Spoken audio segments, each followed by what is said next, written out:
Hello, magandang hapon po. Ang ating pag-usapan po sa ngayon ay yung bakit maraming patayan tuwing eleksyon.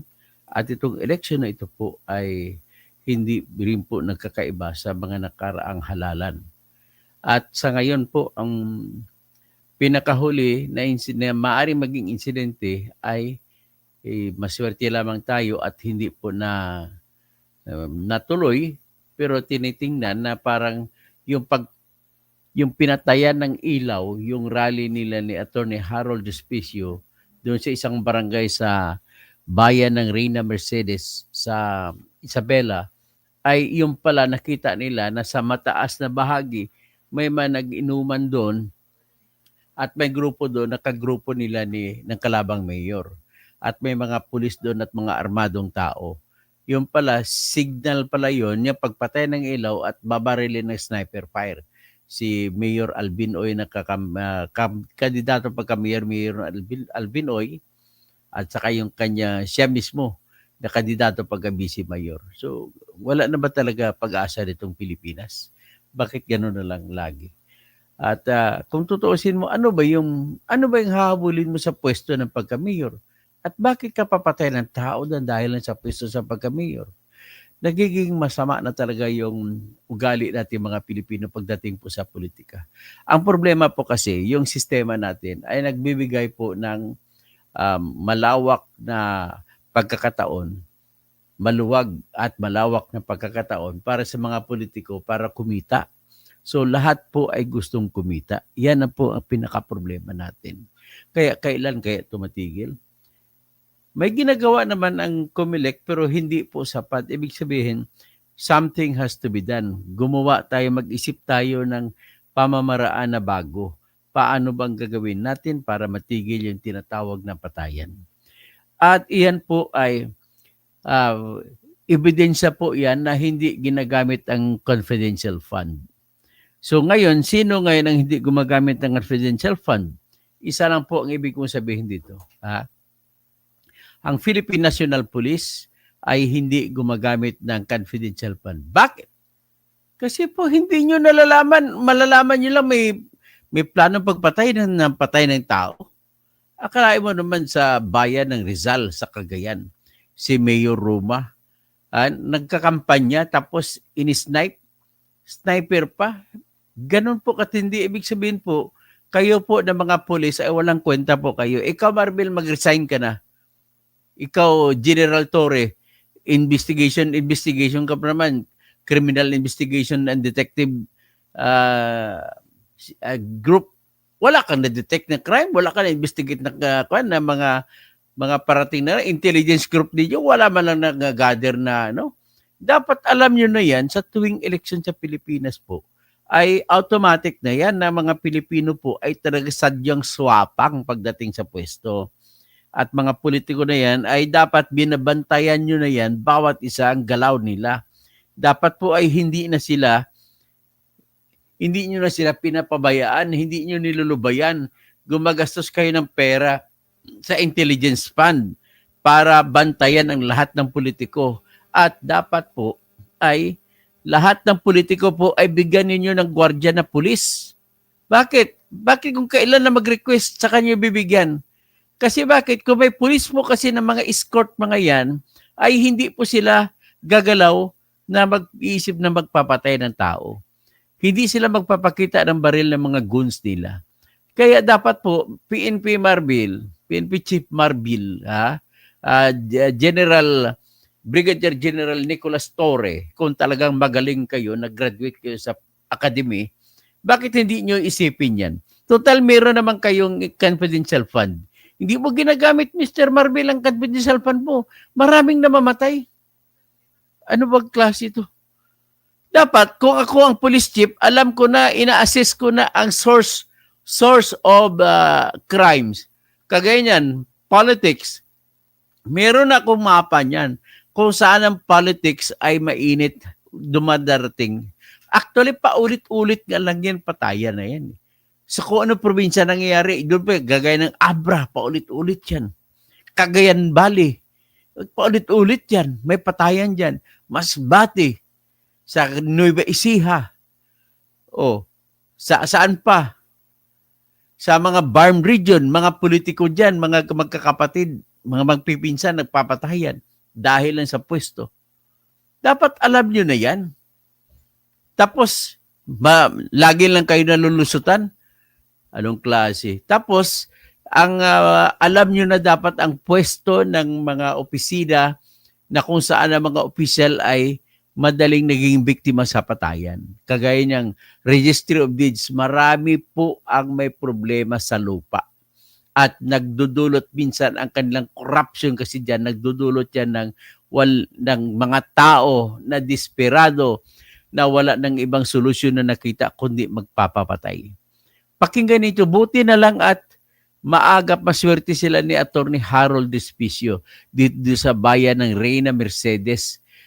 Nakakampanya sila gabi at sila po ay pinatayan ng ilaw habang nagsasalita.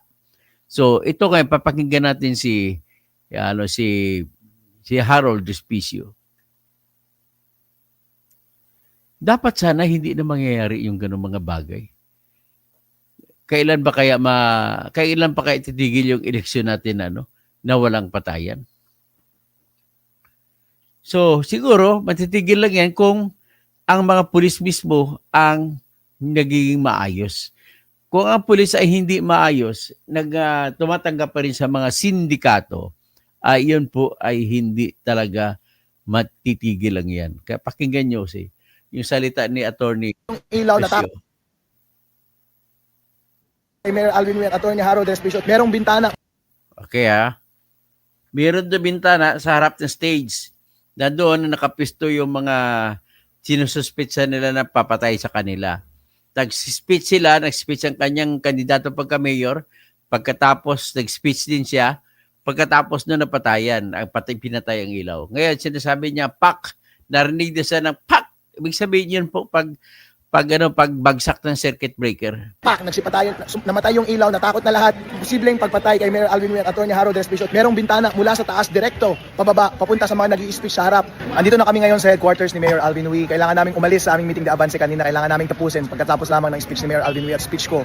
Dahil pinatay nila yung ilaw dahil meron ng seryosong banta sa aming buhay doon. Kasi once pinatay nila yung ilaw kanina doon sa center na iyon, napakaliit ng center na iyon, lahat ng matatanda at bata ay natakot na. At lahat po ay gusto nang umalis at nagkagulo na po, kaya kailangan naming umalis kanina. Yun na rin po ang abiso sa amin, kailangan naming umalis doon sa meeting de avance namin kanina. Ang naobserba po namin kanina doon sa meeting de avance na yun, kasi mainit yung barangay na yun, dahil yung barangay na yun, yung kapitan ay napaka-close sa administrasyon sa aming bayan ngayon, at lahat ng mga tao doon, lahat ng mga mahihirap na taong bayan doon sa barangay na yun ay tinatakot ng mga nakaraang eleksyon. Sila ay pinapasok ng asawa ng mga nakaupo dito sa ating bayan, tinututukan ng baril, tinatakot, hinaharas, tinatakot kapag hindi nila iboboto yung administrasyon. Kaya yung mga mamayan ng Sinipil ay takot talaga yung mga tao na lumabas. Ilang tao lamang ang lumabas kanina para sa aming meeting de avance. Sinamahan nila kami sa aming meeting de avance. Punong-puno po yung meeting de avance. Kahit sa mga pader sumisilip yung mga tao, nag-enjoy yung mga tao sa speech ni Alvin Wee at speech ni Attorney Harold Despicio.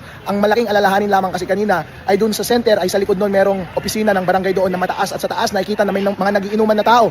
At ang intelligence so far na sinasabi ay merong isang uniform police doon, may mga barangay officials, hindi natin alam kung kasama si kapitan doon, pero mukhang nagiinuman sila sa taas. Hindi namin alam kung armado sila. Merong bintana mula sa taas direkto pababa papunta sa mga nag-i-speech sa harap doon sa center. Kaya nga nag-aalala na lahat ng tao pag upisa pa lamang kanina ng meeting de avance. Kaya nga kanina, once na pinatay nila yung ilaw, narinig namin na tumunog yung breaker, pak, nagsipatayan, namatay yung ilaw, natakot na lahat. Lahat ng tao ay nagkagulo at lahat ay sinabihan na kami na umalis na. Ang naobserbahan po namin kanina sa aming meeting de avance, yung usual na police na naka-assign sa amin, wala pong naka-assign na polis, at frantic yung asawa ni Mayor Alvin Wee na tumawag pa sa provincial at ilang mga kapulisan para lang pumunta doon sa barangay na yon, dahil nag-aalala sila dahil merong mga mainit na tao na nagiinuman doon tabi mismo ng barangay na may direct line of sight papunta sa mga kandidato na nag-i-speech. Pagdating sa huli, pagkapatay ng ilaw, mga ilang panahon pa, more than 30 minutes pa ang nakakaraan bago dumating yung mga pulis, at ang excuse nila ay hindi sila yung assigned doon sa meeting de avance na yon.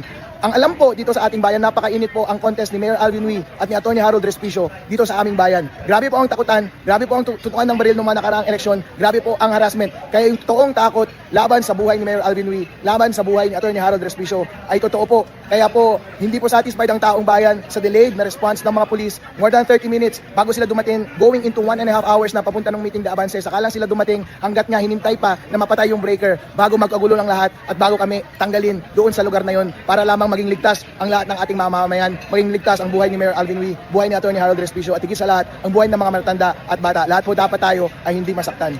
Sa mga mamayan namin sa Sinipil, pasensya na po kayo at hindi namin natapos ang aming meeting de avance sa inyo. Pero binibigay po namin mensahe sa inyo ay panahon na po para iligtas natin ang ating sarili, maging malaya tayo sa abuso, sa lahat ng mga nangaapi sa atin, sa lahat ng mga nangahara sa atin. Sila po ang nandyan sa pwesto ngayon. Wala silang ibang ginawa kundi nakawin ang pera ng taong bayan. Wala silang ibang ginawa kundi nakawin ang inyong salapi. Ginagawa nila lahat itong mga pangaras nito, itong pananakot at posibleng pagpatay kay Mayor Alvin Uy at Atty. Harold Respicio dahil lamang ayaw nilang pakawalan ang malaking salapi na dapat sa inyo. Mag-ingat po tayong lahat. Ang mensahe ko po sa lahat ng mga taga na Mercedes dito sa aming bayan, maging malakas po tayo. Huwag po tayong palulupig sa mga masamang elemento na ito sa ating lipunan. Samahan niyo po si Mayor Alvin Uy at si Atty. Harold Respicio para sa isang maligtas at malayang lipunan dito sa ating bayan. Maraming salamat po sa lahat ng suporta ninyo sa amin. Ang inyo pong yakap sa amin, ang pumoprotekta sa amin at sila po ang nagsishield sa amin laban sa kahit na anumang bala na ipapaputok nila sa amin. Mahal po namin kayo at lahat po ng ito ay pinaglalaban namin para sa inyo. Pak! Nagsipatayan. So, yan po ang nakikita niyo. Sabi ni Charlie Whiskey, bakit sa Comelec tumareklamo? O, ang Comelec ang may control sa PNP ngayon. Pero ang PNP ang gumagalaw. Ngayon, hawak ng PNP po ang confidential fund. Ibig sabihin po, hindi ginagamit ang confidential fund. Ganun lang po kasimple. Ngayon, every finger is pointing at Sara alone. Marami po, pinapakita ko na sa inyo. Ganun po. Ngayon,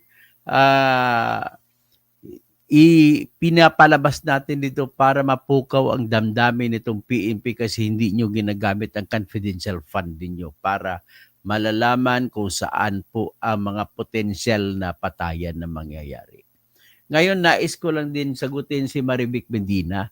Sabi niya, dati bilib na bilib ako sa iyo, mga banat mo, napapahanga mo ako, pero makapunta ka sa Quadcom, yun na simula. Nalunok mo kapangan mo, pero Hershey, hindi mo ata naintindihan Marivic Medina ang nangyayari. So, hindi ko po kailangan ng paghanga mo. Pasensya na po, okay lang po. So, anyway, salamat naman po at naging takapaghanga kita minsan. Kasi ganito po yun. Ang hindi nyo naintindihan, unang tanong Marivic, sino ba ang kawatan na nagbibigay ng ebidensya? Sagutin mo ako, magsumagot ka po dyan. Pag sinasabi mo, fact check, may makikita ka bang ebidensya sa mga kawatan? Sige, sagutin mo ako. Ang ebidensya na pinakita ko ron ay yung mismong koleksyon ni Kapil sa Purak. Hindi mo naintindihan. Ang koleksyon nila na dapat 10 million a year na koleksyon, iyon ang ebidensya ko, hindi po hearsay yan. Hindi po hearsay yan.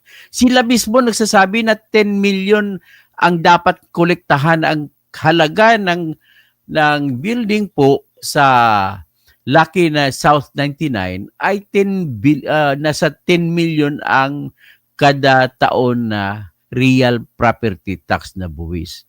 Hindi nila kinokolekta, inamin nila mismo na 10,000 piso lamang. Iyan pong ebidensya ko. Hindi mo ba, ibig sabihin, huwag ka magsalita na gano'n. Ang kasi sa inyo, akala ninyo mga magnanakaw, may papel ipapakita na nagnakaw sila. Hindi po gano'n yon. Hindi po kayo gano'n. Dapat pag-isipan nyo na malalim. Ngayon, kahit ikaw lang nagsasabi sa akin yan, nais ko lang din sabihin para maintindihan ninyo lahat. Hindi ba narinig nyo sa Quadcom na kinwenta ko pa nga kung magkano kinikita? At ikumpara mo yan at yun po ang magiging basihan kung saan kinuha ni Kapil, ni Jing Kapil ang pera na pinambili ng kanyang mga nasasawata ngayon. Kita mo naman, limang abogado, ebidensya na yan na may ninakaw siya. Ha? Ebidensya na yan. Tapos patatakbuhin niya ang anak niya ngayon. So, ano pang ebidensya hanapin mo, Mr. Medina? May mga bahay po. Kompleto po sa bahay yan. Ay, nako. Kakampi mo lang si Kapil kaya ka nagsasalita ganun. Anyway, hindi naman yan ang topic ko pero sinasabi ko lang yan. Sabi naman ignore na that person or at least yung iba naman natututo. Pasensya na Marivic Kapil, Marivic Medina ha. Alam ko naman hindi ka naman bilib sa akin, nagkwento ka lang dati bilib ako sa iyo. Kwento mo lang yan. Anyway, hanggang dyan lang muna ang ating pag-usapan.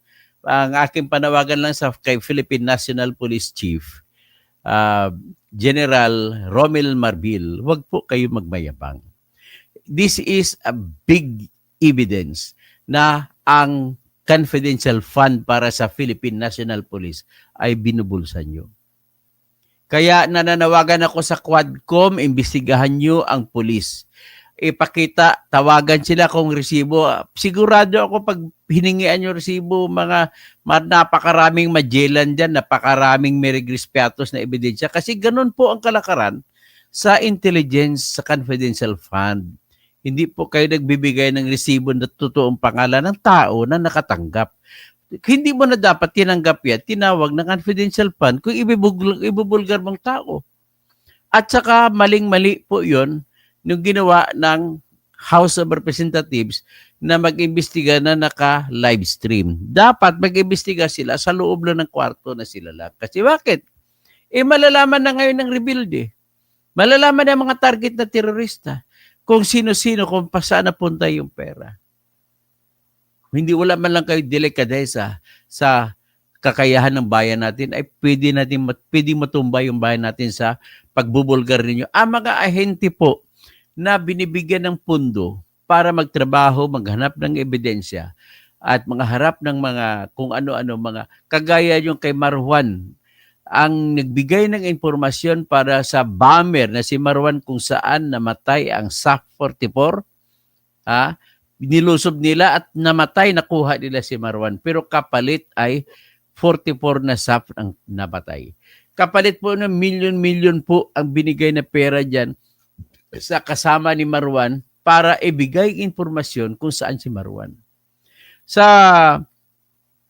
paghahanap ng Central Intelligence Agency agents na mga babae, 2 po sila, ay nagbayad po sila ng isang Ferrari. Kung halaga ng Ferrari sa Pilipinas ay 25 million pesos ang isa, binigay nila kapalit lamang telephone number para mahagilap kung saan si Bin Laden. Ganon po yan para maintindihan ninyo. Okay? Kaya nga, ang sentro ng tanungan kay Sara, paghayaan natin, nagtanungan na sila. Ini-invoke nila yung investigation power nila. Bakit si Sara lang? Bakit si Bongbong hindi nyo imbestigan? Bakit si Romualdez hindi nyo imbestigan? Bakit yung PNP chief na hindi ginagamit ang pera, binubulsa lang, hindi nyo imbestigan? Bakit yung Philippine yung Philippine Army, Philippine Navy, bakit nakakapasok diyan mga China, mga Chinese ships? Hindi nyo ginagamit ang pondo ninyo. Di ba? Ganun lang ako kasimple. Ibig sabihin, there is really that failure of intelligence. Sigurado po ako. Kapag may nangyaring mga patayan na nangyari, may failure of intelligence. Pag may failure of intelligence, anong ibig sabihin yan? Hindi nila na-monitor.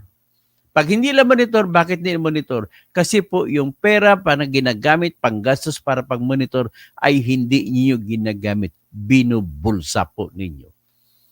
So ngayon, sa kaso naman ni Sara, na-establish na natin lahat, napanood na natin, na napunta pala sa kamay ni Lieutenant Colonel Dennis Nolasco at Lieutenant Colonel La Chica.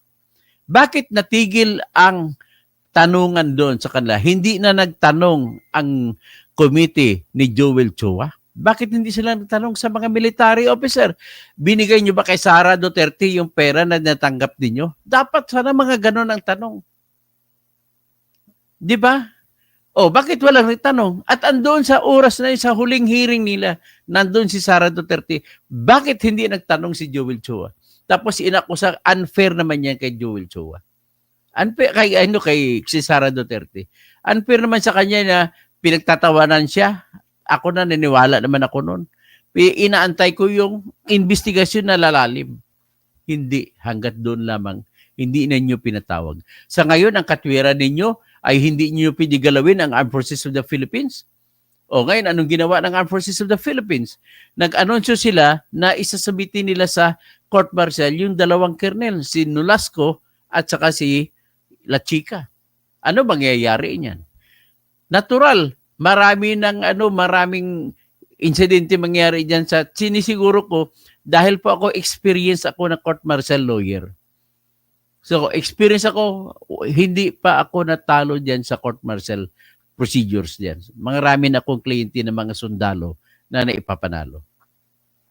Ganun lamang po aking masasabi at sana kayo, PNP Chief Marbil, gagastusin ninyo, magpaliwanag kayo kung saan napunta ang inyong confidential fund at anong project.